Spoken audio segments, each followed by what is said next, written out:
En 2015, le chanteur Stromae avait effectué une tournée en Afrique. Il avait dû prendre un traitement antipaludéen, le Lariam, qui provoque de sévères effets secondaires.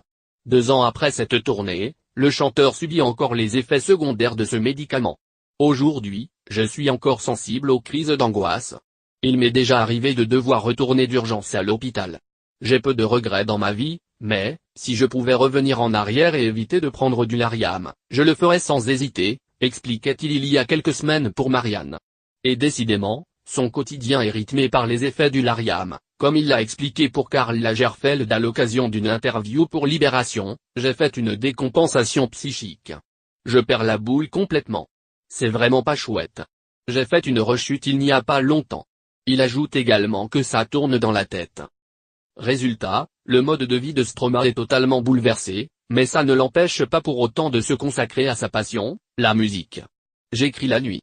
Pour être honnête, j'ai été hospitalisé, donc là je suis encore un peu sous traitement, et c'est pour ça que je me réveille tard. En revanche, aucun signe d'un futur album. Je croise souvent des gens qui me disent alors c'est quand le prochain album. Le plus important aujourd'hui, c'est que je sois bien avec moi-même. Il faudra attendre donc que Stromae soit complètement soigné avant de pouvoir espérer un retour sur les ondes.